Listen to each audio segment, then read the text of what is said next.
Hey guys, welcome back to the podcast. I am solo today, as you can see, but Pastor Nate will be joining me again next week for an exciting episode. We've got a big announcement coming up for our church, so I hope you'll get excited and stay tuned for next week's episode as well. I hope you've been enjoying these conversations. We've been enjoying having them, but we hope that you're finding them helpful for you, for your family, as you walk with the Lord and seek to raise up godly children and grandchildren, this next generation of believers. If you have been enjoying it, let us know what you'd like to hear us talk about, who you would like us to have on as a guest on the show, and maybe even let us know a name for our podcast. We're 6 or 7 episodes in and we don't have a name. So if you've got any ideas, we would love to hear them. Today, I want to talk with you about the biblical idea of wisdom. We've started a sermon series here at the church on Ecclesiastes, which is a wisdom book in the Bible. And so I want to talk to you about that category, that idea of wisdom today, and how that idea fits into family discipleship. So I thought we'd begin by asking a question: what is wisdom? Many modern Americans, myself included, often think of wisdom as practical how to knowledge. Maybe you've heard this definition. Wisdom isn't just knowledge, it's knowledge applied. And so the idea is if you have knowledge, if you're smart, say, you might know what a hammer is. But if you're wise, you don't just know what a hammer is, you know how to use a hammer to actually build something in the world. So the idea is that wisdom is this very practical, hands-on, how-to knowledge. Wisdom is experience, and wisdom is the ability to take knowledge and apply it in the real world. Okay, there's a lot of truth in that. But when we see that there's a whole section in our Bible that's called wisdom literature, we then expect that when we open a book like Proverbs or Ecclesiastes or Song of Solomon, we're going to find these how-to kind of instructions, kind of like an instruction manual for life. Pithy, formulaic, 5 ways to have a successful family kind of information, right?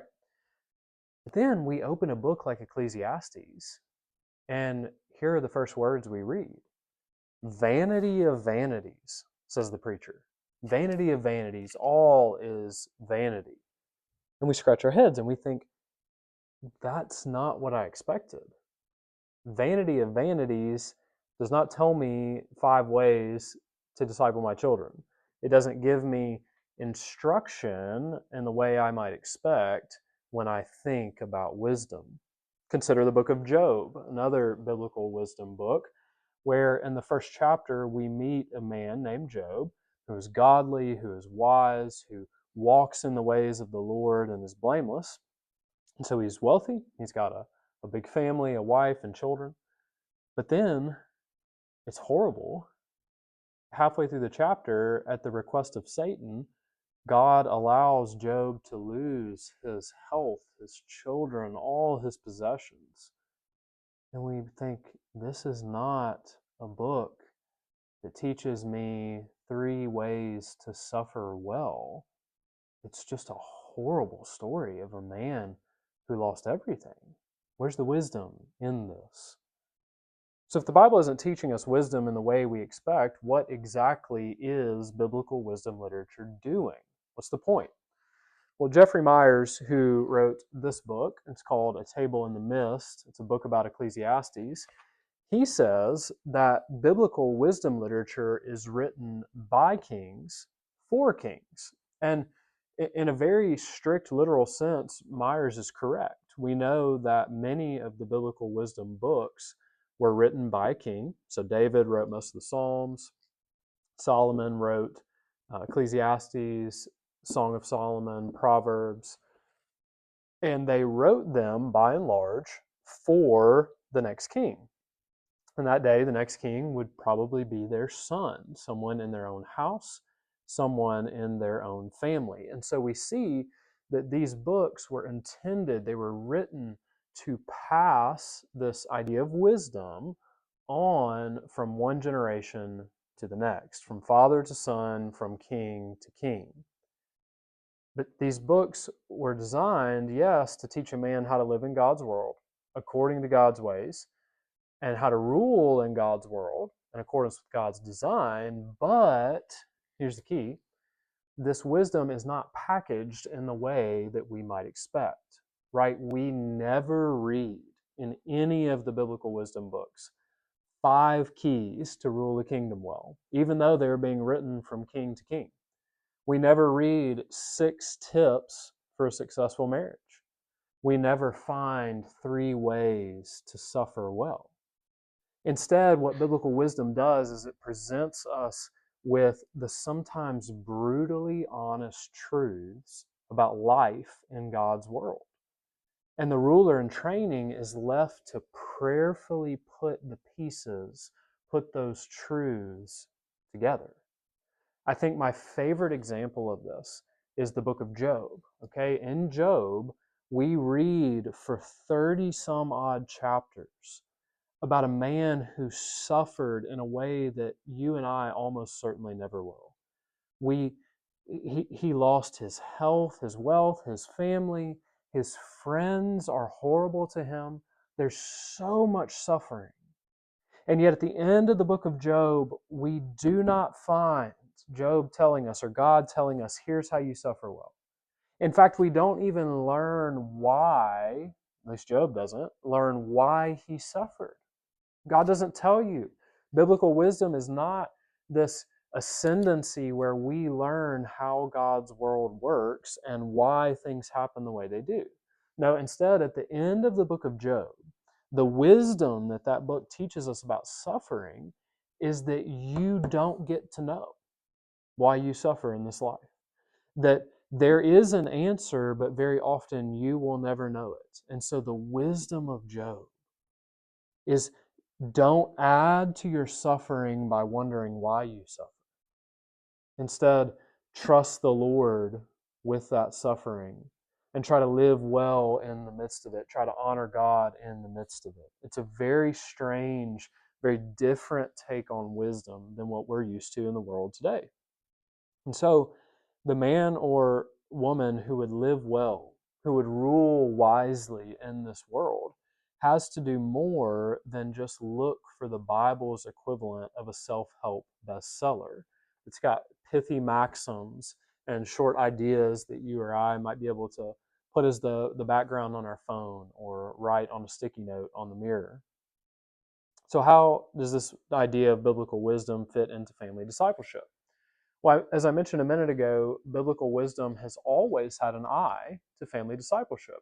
It was originally penned to go from father to son, from one ruler in a family to the next in a family. And so I think biblical wisdom informs our family discipleship in at least 2 ways. First, biblical wisdom changes what we're aiming at as we do the work of family discipleship, as we try to form and raise our children and grandchildren in the Lord. Our modern culture teaches us that we should aim at quite a few things in family discipleship and forming our children. It teaches us that we want to raise happy children, whatever that means. It teaches us that we want to raise self-actualized children, whatever that means. Fulfilled, authentic, successful children, whatever that means. And you might get the sense by now that I'm a little bit suspicious of these aims, these goals. If we're honest, we'll add to that list as Christian parents that we want to raise well-behaved rule followers. We want to raise convenient children, okay, who don't get too much in the way of what we'd like to do and of our happiness, because we've bought this lie too. We want to raise children who are like us and not too different than us, because that would require some work on our part to get to know them and understand them. Wisdom moves our aim. It changes the goal. It shows us that we need to teach our children not just how to be happy or successful or self-actualized or convenient or rule followers.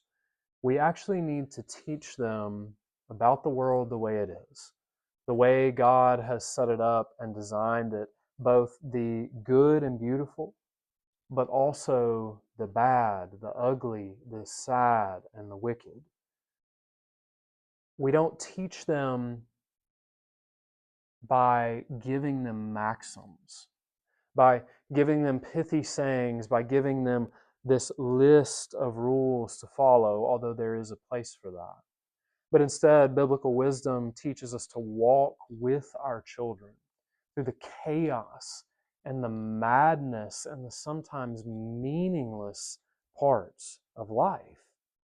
The unpredictability, the vaporous nature of this life. As a father of two boys, I can tell you that my parenting looks very different when I'm aiming at teaching my children biblical wisdom versus when I'm aiming to make them convenient or happy or successful or any of these things. Let me give you just one example of what I mean. If I'm trying to make my children happy, if that's the goal, that is the thing I'm aiming at in my parenting, I'll tell you something I'm never going to do. I'm never, ever going to take them to a funeral because funerals are not happy places. There are no happy people at funerals. It is a place of sadness, of grief, of mourning. If I want happy children, if that's what I'm trying to do, I'm not taking them to a funeral. But then consider this biblical wisdom teaches us that there is actually a place in this world for mourning and for sadness. Let me read to you from Ecclesiastes chapter 3, verse 4. There is a time to weep and a time to laugh, a time to mourn and a time to dance. Right? If they are going to learn, if our children and grandchildren are going to learn what life in this world is actually like, they need to know about mourning and sadness.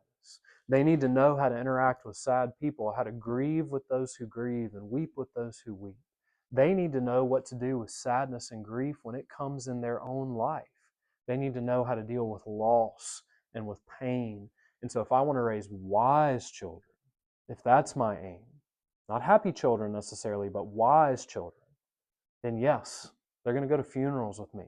And we're going to talk about death, and we're going to talk about loss, and we're going to walk together through the chaos and the vanity and vapor that is this life. Second, biblical wisdom changes not only the aim of our family discipleship, but also the content. Our modern culture teaches us to focus on the positive, the power of positive thinking, we say. Author Anna Lemke gives this warning about this positive safety culture in this book, which is called Dopamine Nation. And I would really encourage you to read this book. It's disturbing, but it's worth your time. Here's what she says about our modern positive safety culture.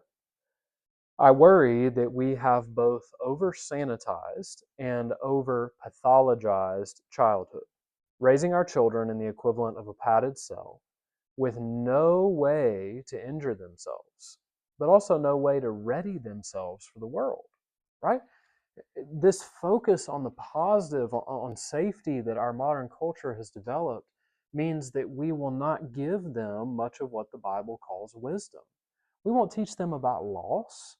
We won't teach them about pain. We won't allow them to experience some of the sin and the depravity and the darkness of this world. We will shelter them from it in that padded room lest something horrible happen.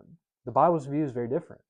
The Bible says that a son or daughter, a child who will grow up to rule well and to live well in God's world, has got to interact with all of the complexity, the vapor, the chaos of the world today. Now, the Bible is not suggesting, and I'm not either, that we give our children unbridled access to the chaos and the darkness of this life. But the Bible is suggesting that from a godly parent, a godly grandparent, we teach our children about these things. We teach our grandchildren about these things. The content of biblical wisdom is not always positive. It's not all sunshine and rainbows, because wisdom teaches about death, about adultery, about the vanity of work, about the fleetingness of life. It teaches about the mess, about all the things that can't be nicely packaged into maxims and sayings to live by. I'm thrilled to be teaching on this book, to be teaching on Ecclesiastes and biblical wisdom literature for the next few months at our church. You can expect more conversations like this between Nate and myself and guests about what wisdom means, about what it looks like in our families and in our world today. So I hope you look forward to that, but I especially hope you'll look forward to a conversation with Nate next week and a big announcement about what's coming next in the life of our church. So until then, I hope that you are blessed, that you are walking with the Lord, and I look forward to talking with you more soon.